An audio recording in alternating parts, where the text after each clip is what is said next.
I missed my cue. Welcome to the Lord Petty Podcast. Appreciate you tuning in. Appreciate you being here another week, another day, another dollar, another moment in our lives. And the earth is moving.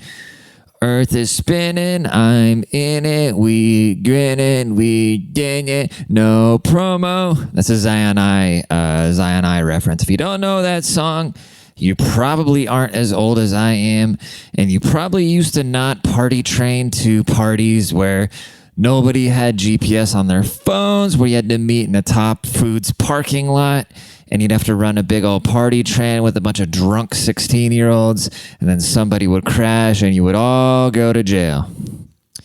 Or was that just in my little neck of the woods? You know what I'm saying? I grew up in this little like redneck town where just kind of everybody hung out. It was pretty awesome. I'm not going to lie. It was pretty great because it wasn't very cliquey. That's why sometimes I kind of have a hard time in the real world because I'm not stupid. I know how people see me. I know I'm this like 6'2", pasty white guy looking guy, and somebody looks at me like, oh, I already know everything about him. But I don't feel that when I look at other people. I just kind of like... You know, I'm just so righteous. I don't judge people, even though I do judge people, but I judge them to the point, but I don't care. Does that make any sense? But yeah, it'd be like Friday night, and everybody would go and meet in the Top Foods parking lot, and then somebody would go, oh, blank, blank, blank's parents are out of town. Let's go to their house and destroy their drywall. And then my cousin Steve would like hawk a kid through it. Yeah, dude. Cousin Steve just had a baby. Yeah, he's, another one. I think he's got like 7 kids now. Dude's a year younger than I am, and he's got 7 kids. Filling up the double wide. I could have him on another episode. But yeah, hopefully also one of my lights burned out if you're just listening to this like a normal person and you're not watching the video. Video killed the podcaster. One of my lights burnt out, so hopefully it doesn't look I'm running it as ghetto as I can possibly run it and get away with it. But I'm kind of into doing things ghetto, dude. Like, a lot of times, that's one thing I notice about myself. That's why I really loved, like, the old Odd Future tapes, because they were just so fucking ratchet. Like, the more ratchet somebody can pull something off and have it still be cool, I'm into that. It reminds me of, like, 90s skating videos. And I'm into that shit. When you see something that's super overproduced, like a DJ Khaled album, for instance, right? It's so overproduced with all this star power on it, with all these high budgets. But then you listen to it, and it's just some guy going, I got a lot of money. I am the shit. It's like, dude, what the fuck am I listening to? I'd rather listen to like a Ratchet Underground tape where it actually like really... And I know that sounds pretentious. I don't mean for it to sound pretentious. It sounds hipstery, but... Sometimes the hipsters are onto something, you know what I mean? Sometimes the hipsters are really onto stuff with their dumb fucking mustaches. You know, a thing that just wraps around their big geek lips. You see a lot of that shit in Seattle, especially if you go to Ballard. If you go to Ballard, you're going to see a lot of hipsters with twisted mustaches. Bunch of geeks drinking IPAs, getting all fucking drunk and... I don't know what I'm trashing at this point, dude. What do we have on the agenda today? Not much, to be honest with you. I'm kind of winging it. And I'm going to be honest with you. I didn't want to do this podcast. I didn't want to do it at all. I wasn't in the mood. Because I've just been hanging out by myself all day, doing stuff. I was working out, running some errands, just doing the behind-the-scenes stuff that you need to do to be a meme lord. And I was like, oh, fuck, I gotta do a podcast. And I didn't want to sit down and start talking. But then once I sit down, it's like going to the gym, you know? The hardest part about going to the gym is actually getting your fat ass in the door. It's getting your fat ass in the door and then getting on the... I think that I've been doing lately, I get on the stair stepper. You know, like all the pregnant bitches. I do the stairs and I just kind of warm up, but I do it on a real low level. I do it on a real low level, and I just go for 20 minutes, and I listen to like a self-help podcast or something for 20 minutes. And then I go start repping the big weights. I'm just kidding, dude. I'm actually thinking about doing TRT. I'm thinking about doing testosterone replacement therapy because it just seems like a cool thing to do because it's not like doing anabolic steroids, but you're basically just refueling your early manhood. And if I would have been lifting weights vigorously when I was like 19, Because whenever I would work out when I was younger, I would get in such good shape, like right off the rip. And now it's like all the parts of my body that are supposed to get hard, like my dick, are soft.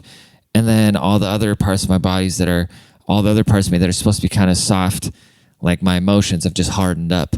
So I think if I do the testosterone supplementing, I will be more emotionally stable and my dick will just be a brick. Bricks. All white bricks. My dick will be a Gucci Mane song or a Yo Gotti song. I'm just kidding, dude. I still get boners. I'm still just way too horny all the time. At what point do you call it a sex addict, you know? And also, how do short guys do it, dude? I haven't been laid in like 3 weeks now and I'm losing my fucking mind. But like, what the fuck is a sex addict? You know, a guy that has options. You tell me if you were rich, right? You tell me if you were Leonardo DiCaprio, you wouldn't be a raging sex addict. I would. I'd be fucking everything, dude. I would be Eazy-E. I would go from Leo to Eazy-E. And every guy would. Like, anybody that doesn't admit this, dude, it's bullshit. They're lying. They're lying out of their big beta faces. Speaking of big beta faces, have you ever met somebody that's like, oh, I believe in communism, that wasn't either lacking brain cells or wasn't lacking testosterone? One of the two.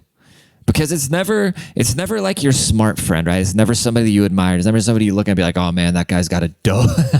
It's never somebody where you're like, oh, that guy's got a dope life, man. I really like that guy. He's cool as shit. It's never some guy that's just like, oh, we should try communism. Ever. The most unlikely communist in the world is somebody that's in shape and that's smart. That guy is, there's no way in hell that guy's a fucking dirty commie. I hate all these dirty commies, dude. They annoy the shit out of me. I went to we're going to switch gears. I went to a Dallas Cowboys game to celebrate Pride Month the other day. And it was fun. It was a cool stadium. And it was nice seeing the Dallas Cowboys cheerleaders. Was just contributing to my constant horniness. And yeah, it was the coolest part about Pride Fest was seeing the Dallas Cowboys cheerleaders.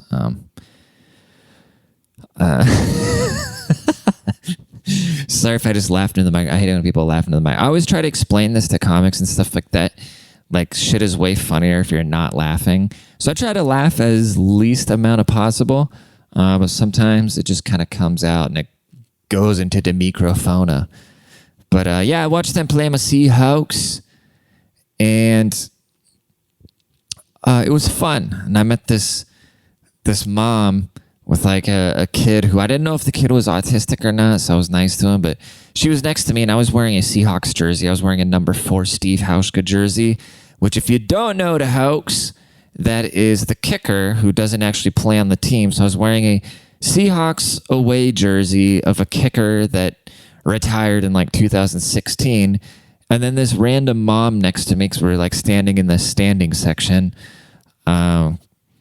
just goes, oh, I'm from Renton, which is kind of like the really ghetto version of, where's Renton? Like a little bit, it's like east of Seattle, right? Or yeah, I'm thinking of Renton. Yeah, it's like east of Seattle, but it's just like the ghetto. But she's like, oh, I grew up in Renton.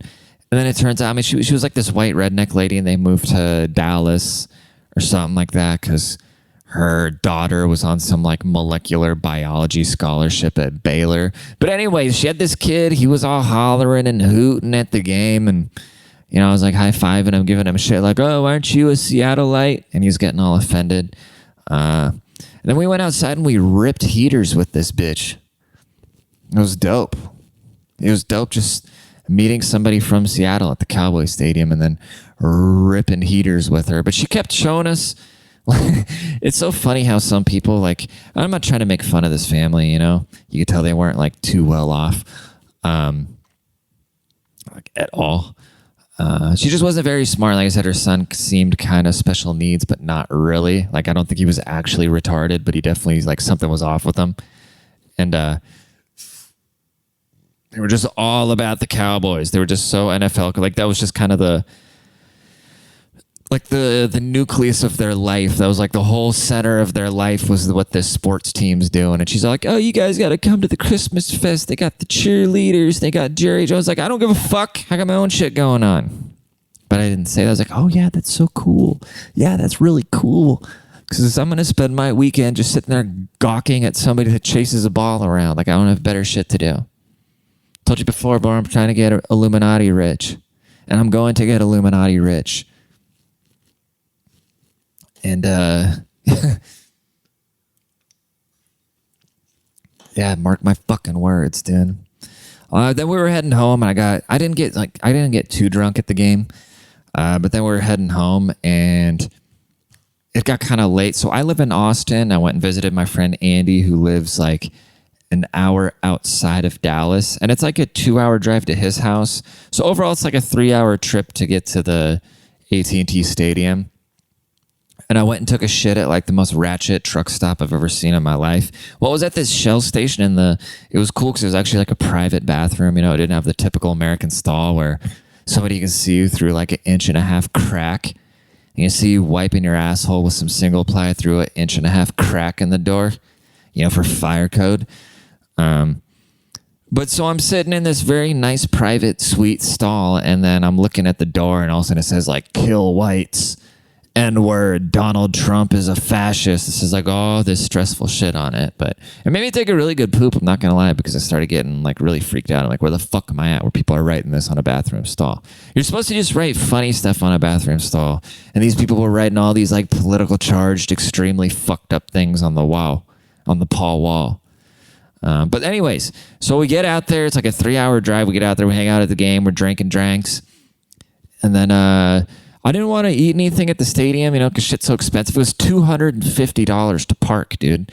Luckily, I'm a rich author and podcaster, so I just did that. But I'm kidding. I didn't actually pay that. We parked down the block. Because even though I am rich, I am not stupid. The fuck was I talking about? Oh, yeah. So we left, and then I got hungry because I didn't want to buy like a $16 corn dog, you know, with somebody's fucking pubic hair in it. And we go to a Sonic because I've never been to a Sonic. We go to a Sonic in like a little bumfuck town and somewhere outside of Dallas, right? And when I get excited, I order and I'm being nice and polite. But I order my burger and I say, hey, can I get a burger without pickles or onions, please? And a Reese's blah, blah, blah milkshake. And so he goes, yeah, okay. And the guy sounded very not enthusiastic about it, which obviously I would be too if I was working fast food at midnight. This was right at midnight. I wouldn't be too enthusiastic about it either, but then I noticed like 2 minutes after I order my food, they turn off all the lights in the drive-thru because it's like one of those old, like, it's not like a regular drive-thru where you drive through the swoop. It's like where you pull up to a menu and then they come and bring you the food out. You know what I mean? It's like it's like where the bitches used to have roller skates, but it's like a black guy with a headset instead of a white bitch on roller skates. And so they turn the light off like 2 minutes after us being there, after I order my burger without pickles or onions. And I go, oh shit, they're closing up. So we're those people on a Friday night keeping people at work longer. So I got really scared that they're going to like fuck my burger. You know, some guy was going to put his Sonic the Hedgehog in between my buns. And, but it's okay because I was really nice to him. I was like, yes, sir, because I call everybody sir and ma'am and yada, yada. I'm just nice to everybody because I'm a good guy.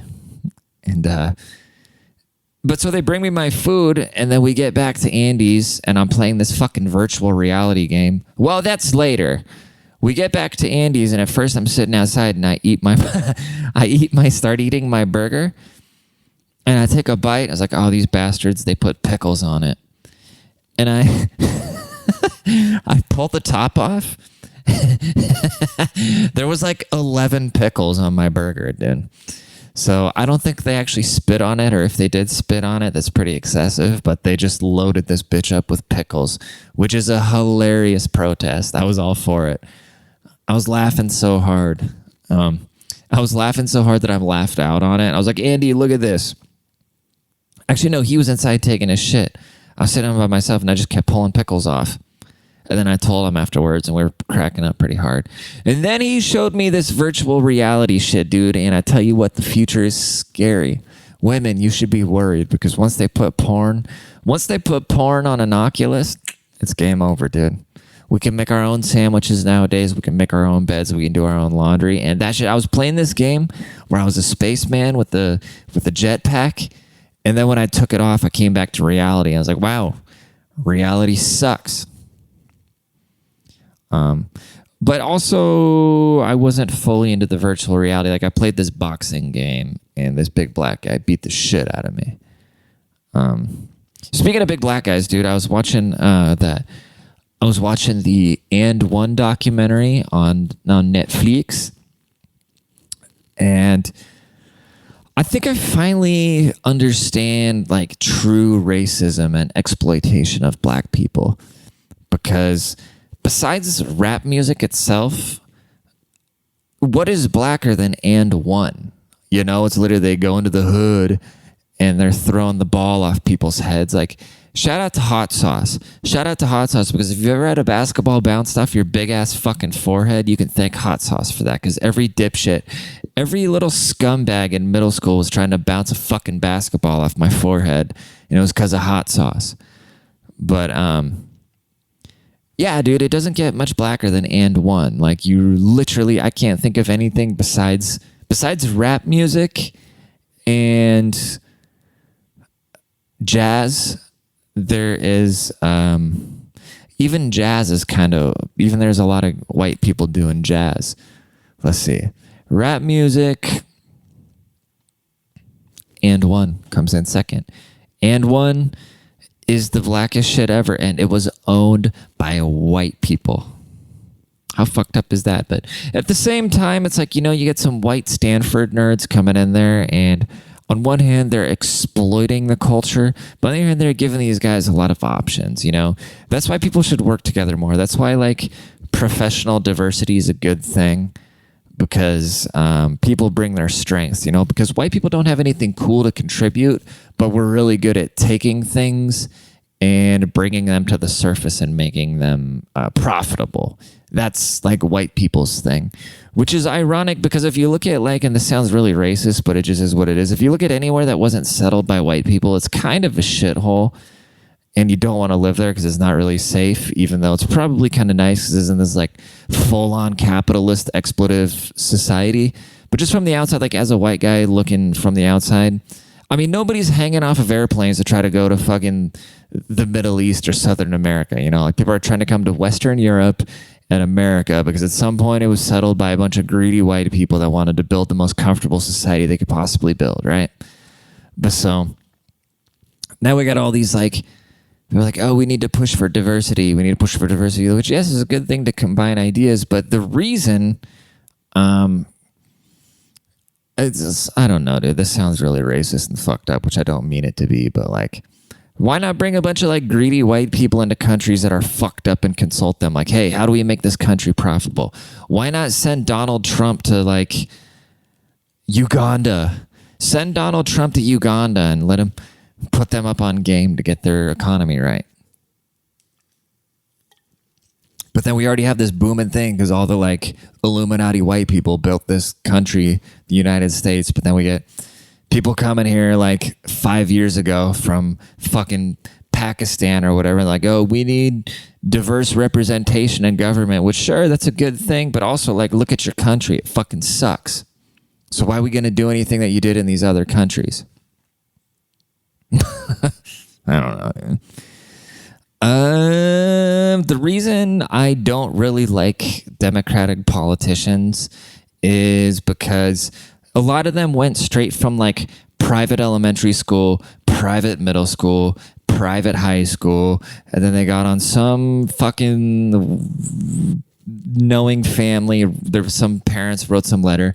Then they went to an Ivy League school, and then they went from in an Ivy League school. They went straight to having an internship working for the government or some Democratic politician. Then they got into politics. Now they're representing a district. So it's like, you've never experienced the real world. You have no idea what the fuck's going on. You've never ran a business. You've never been in the real world. So how I don't need these people tell me what to do. So a lot of people are like, oh, well, if we get these government programs, they have this conception that if the government is running stuff like it's done official, like, no, that's why, like, nothing. Have you ever been to the fucking DMV, dude? Have you ever been to the DMV? How are you going to go to the DMV then going to tell me we need more government programs? It makes no sense. Anything the government touches is a complete fucking mess. That's why, at least with the Republicans, there's a lot of flaws with the Republicans. Like, as soon as it seems like there's a big red wave coming, all of a sudden somebody comes around, they want to talk about like abortion or climate change or some shit like that, which the Republicans are so fucking stupid on.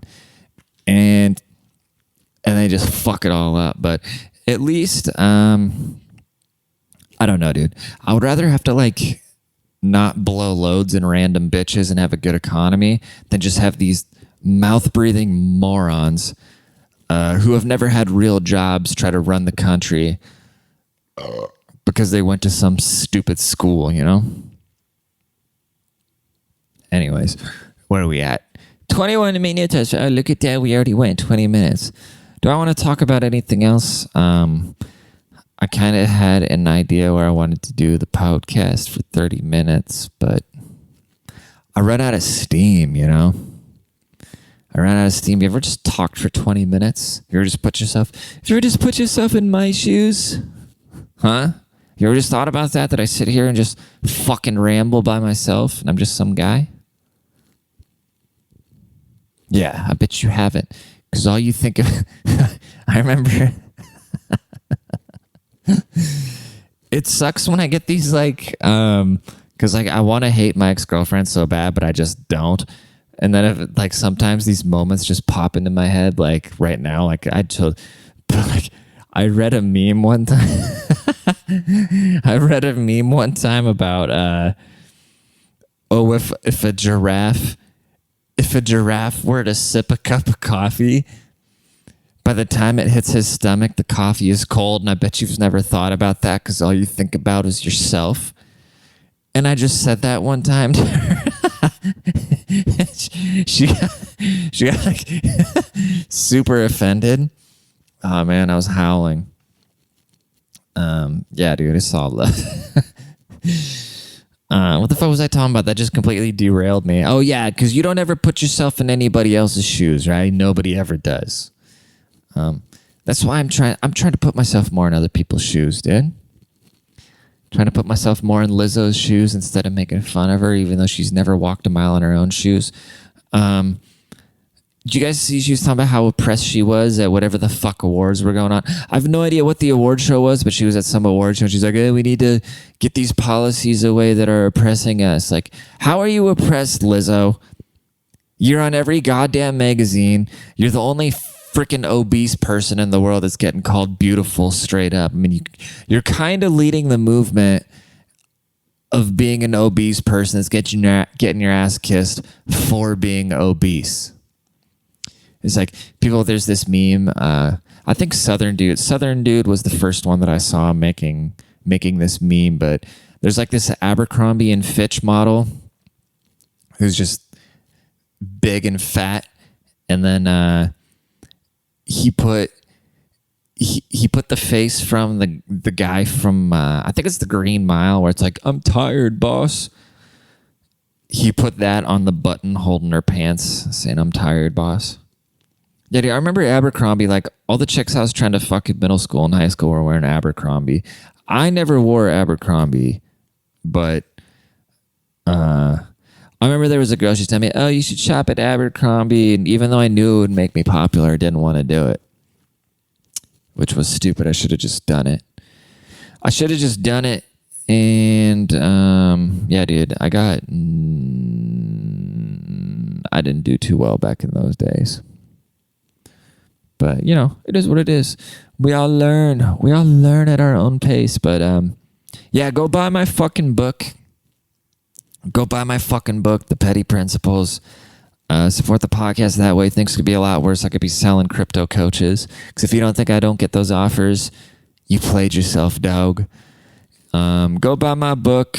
Go follow the page. Tell somebody to follow me. If you're listening to this on an audio platform, please leave a review. If you're listening to this on YouTube, please like the video, sub, and God, I feel like this episode was terrible. Did I talk about anything? I don't know, dude. Much love to y'all. Appreciate y'all. Y'all have a great week. Lord Petty out this bitch. Deuces.